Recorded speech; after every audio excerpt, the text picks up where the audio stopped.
Hola, hola, Dios les bendiga. Pues bendito sea Dios que ya estamos aquí nuevamente para continuar con nuestra lectura bíblica en el capítulo 9 de Primera de Crónicas. Y vamos a seguir.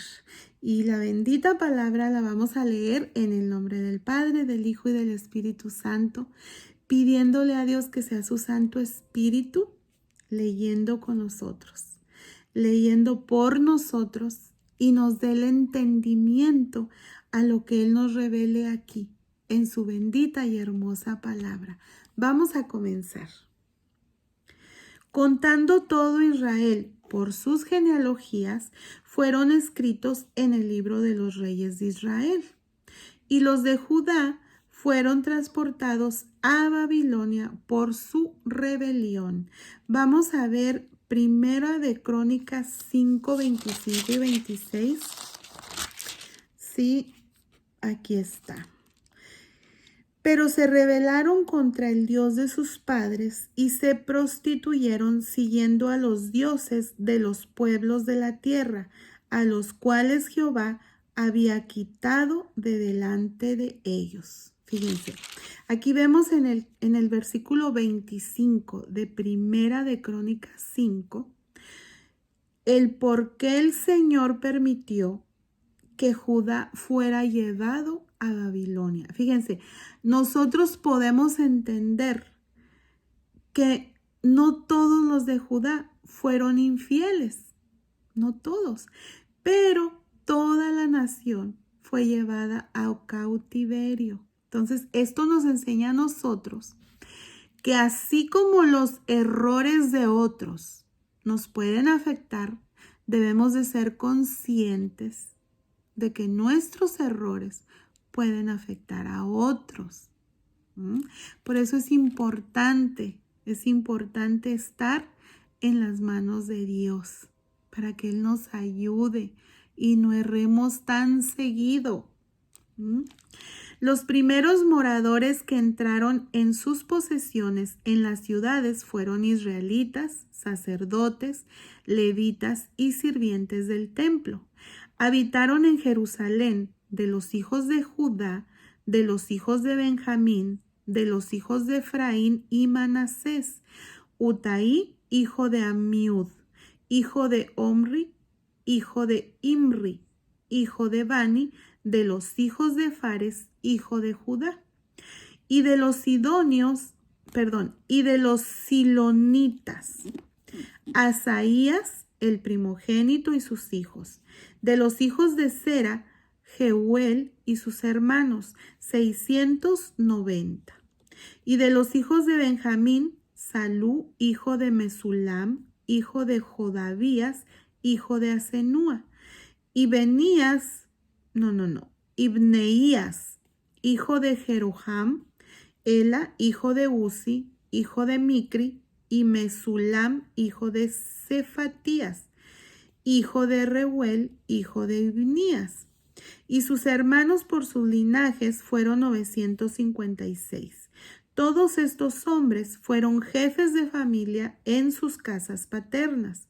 De los sacerdotes, Jedaías, Joiarib, Jaquín.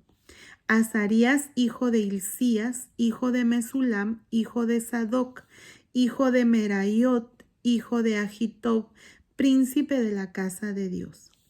Adaía, hijo de Jeroham, hijo de Pasur, hijo de Malquías. Mesaí, hijo de Adiel, hijo de Jasera, hijo de Mesulam, hijo de Mesilemit, hijo de Imer. Y sus hermanos, jefes de sus casas paternas, en número de 1660, hombres muy eficaces en la obra del ministerio de la casa de Dios. De los levitas, Semaías, hijo de Jasub, hijo de Ascriam, hijo de Asricam, hijo de Hasabías, de los hijos de Merari, Bacbacar, Jerez, Galal, Matanías, hijo de Micaía, hijo de Sicri, hijo de Asaf, Obadías, hijo de Semaías, hijo de Galal, hijo de Jedutún, y Berequías, hijo de Asa, hijo de Elcana, el cual habitó en las aldeas de los netofatitas. Y los porteros, Salum, Acub, Talmón, Ahimán y sus hermanos. Salum era el jefe. Hasta ahora, entre las cuadrillas de los hijos de Leví, han sido estos los porteros de la puerta del rey que está al oriente. Salum, hijo de Coré, hijo de Ebiasaf, hijo de Coré, y sus hermanos, los coreitas, por la casa de su padre, tuvieron a su cargo la obra del ministerio, guardando las puertas del tabernáculo como sus padres guardaron la entrada del campamento de Jehová. Y Finees, hijo de Eleazar, fue antes capitán sobre ellos, y Jehová estaba con él. Zacarías, hijo de Meselemías, era portero de la puerta del tabernáculo de reunión. Todos estos escogidos para guardar en las puertas eran 212 cuando fueron contados por el orden de sus linajes en sus villas, a los cuales constituyó en su oficio David y Samuel el vidente. Así ellos y sus hijos eran porteros por sus turnos a las puertas de la casa de Jehová y de la casa del tabernáculo. Y estaban los porteros a los 4 lados, al oriente, al occidente, al norte y al sur. Y sus hermanos que estaban en sus aldeas venían cada 7 días según su turno para estar con ellos. Porque 4 principales de los porteros levitas estaban en el oficio y tenían a su cargo las cámaras y los tesoros de la casa de Dios. Estos moraban alrededor de la casa de Dios porque tenían el cargo de guardarla y se abriría todas las mañanas. Algunos de estos tenían a su cargo los utensilios para el ministerio, los cuales se metían por cuenta y por cuenta se sacaban. Y otros de ellos tenían el cargo de la vajilla y de todos los utensilios del santuario, de la harina, del vino, del aceite, del incienso y de las especias. Y algunos de los hijos de los sacerdotes hacían los perfumes aromáticos. Matatías, uno de los levitas, primogénito de Salum, coreíta, tenía a su cargo las cosas que se hacían en sartén. Y además de los hijos de Coat y de sus hermanos, tenían a su cargo los panes de la proposición, los cuales ponían por orden cada día de reposo. También había cantores, jefes de familia de levitas, los cuales moraban en las cámaras del templo, exentos de otros servicios, porque de día y de noche estaban en aquella obra. Estos eran jefes de familias de los levitas por sus linajes, jefes que habitaban en Jerusalén. Fíjense cómo ellos tenían cuidado en lo que se refería a todo lo del templo, cómo cuidaban detalle por detalle lo que era la adoración del Señor, ¿sí? Algunas veces nosotros podemos llegar a pensar que para servir a Dios necesitamos predicar, necesitamos enseñar, necesitamos cantar, ser un líder, pero no. El servicio al Señor viene en todo lo que tú puedas ayudar y con una buena actitud al hacerlo. Unos se encargaban de abrir la puerta simplemente, de cuidar la puerta, otros de cuidar el aceite, otros de las cosas que se hacían en el sartén. O sea, cosas que quizá actividades que quizá para unos pueden ser insignificantes, pero ellos les tomaban un lugar especial, era algo que lo hacían con verdadero corazón, porque era para el Señor. Fíjense qué hermoso, ¿sí? Y aquí vemos que unos se encargaban de los panes, o sea, era algo que quizá hoy en día puede ser algo que te digan, ándale, te toca lavar los baños del templo. Ay, no, ¿yo por qué? No, todo lo que sea para Dios, hacerlo con el corazón y con una buena actitud porque es para Él. ¿Sí? Y hay muchas formas de servirle a Dios. Hay muchas maneras de servirle a Dios. Tan solo con el hecho de que ayudas a tu prójimo, ya es una manera de servirle al Señor. Mientras hagamos lo que a Él le agrada, es un servicio que mostramos nosotros al Señor. Y miren qué hermoso es ver el cuidado que ellos tenían. Todo lo que ellos hacían, lo hacían con cuidado. O sea, se mira cómo, fíjense, tenían a cargo los utensilios del ministerio. O sea, cada quien hacía según le tocaba y tenían cuidado de ello. ¿Sí? Esto es hermoso y aquí aprendemos nosotros que no necesitamos predicar, no necesitamos enseñar, no necesitamos formar parte del coro. O sea, la adoración para nuestro Padre puede ser en cualquier cosa y lo debemos de hacer con el corazón. De hecho, que nuestra adoración no sea solo una cosa más en nuestra agenda. No, nuestra adoración debe de ser un estilo de vida.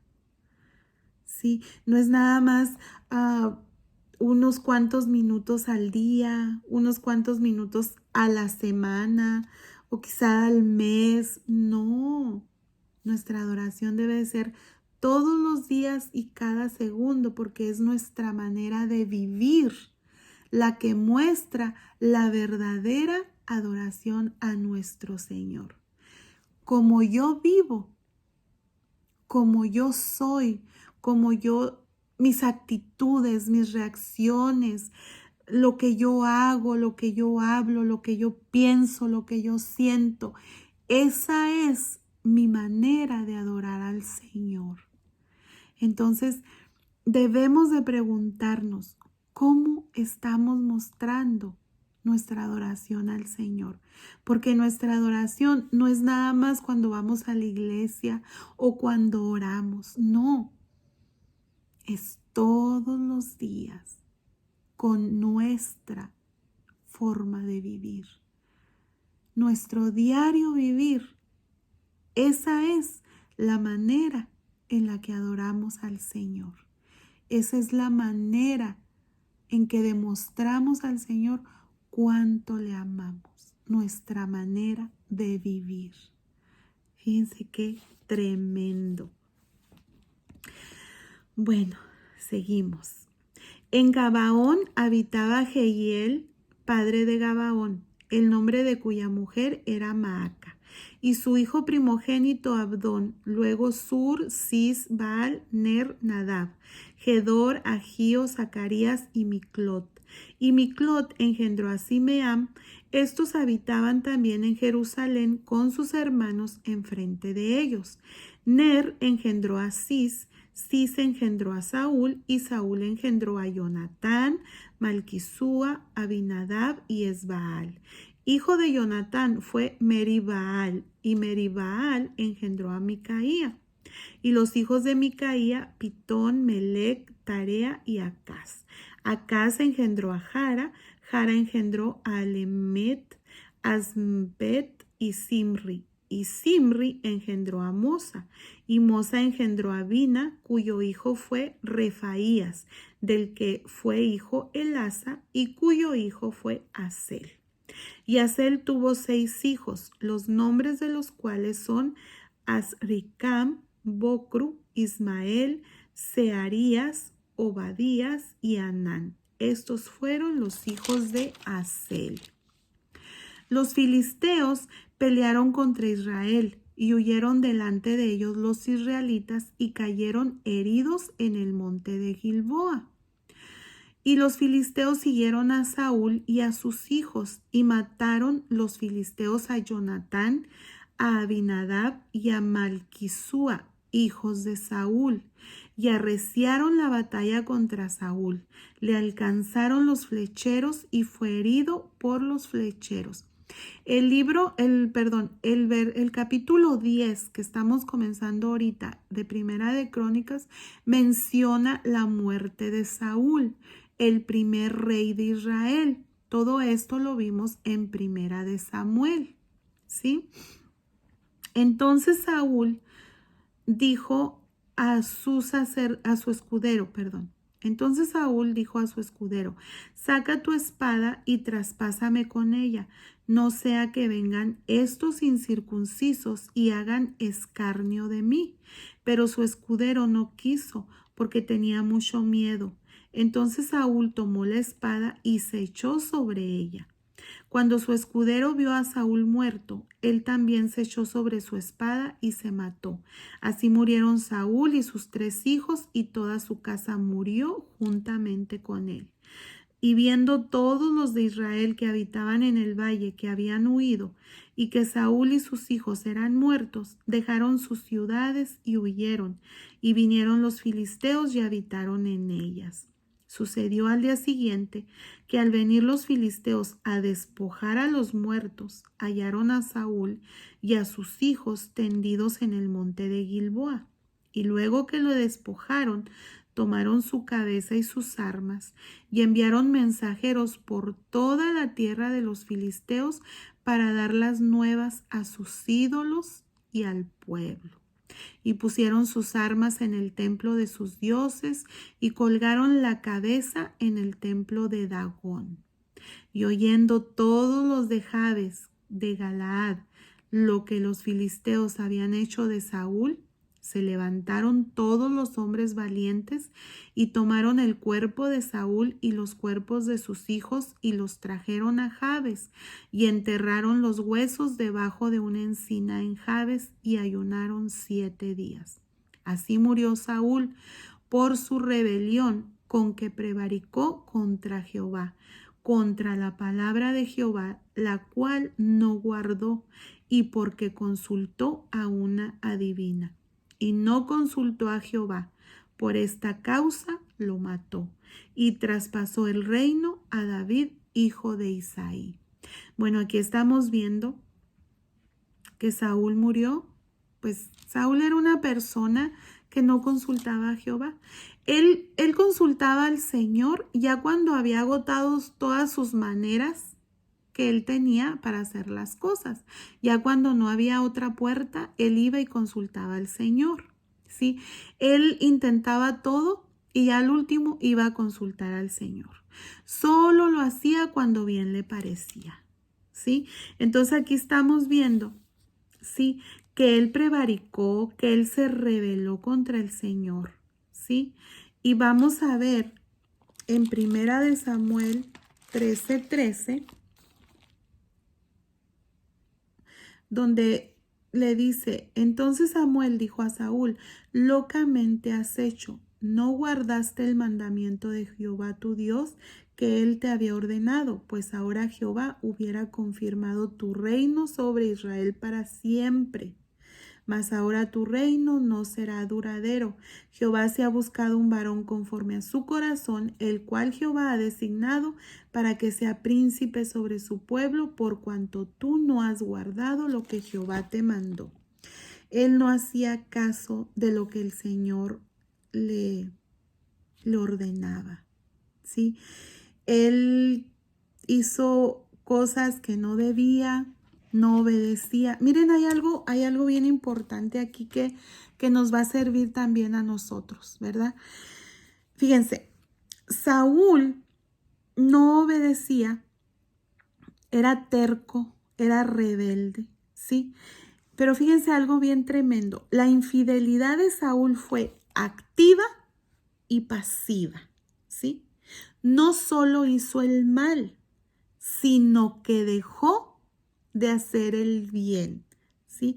Entonces, esto nos enseña a nosotros que somos activamente desobedientes cuando ignoramos las instrucciones de Dios y somos pasivamente desobedientes al olvidarnos el pedir la guía de Dios. No basta evitar lo malo, necesitamos proseguir en lo que es correcto. Y para que esto lo hagamos solamente buscando la dirección de Dios, lo podemos lograr. Entonces aquí nosotros vemos en el libro de Primera de Crónicas, capítulo 10, la muerte de Saúl. Y esto nos enseñó algo tremendo, ¿sí? Somos activamente desobedientes cuando ignoramos las instrucciones de Dios. Y somos pasivamente desobedientes cuando nos olvidamos de pedir la guía a nuestro Señor. No basta con evitar lo que es malo.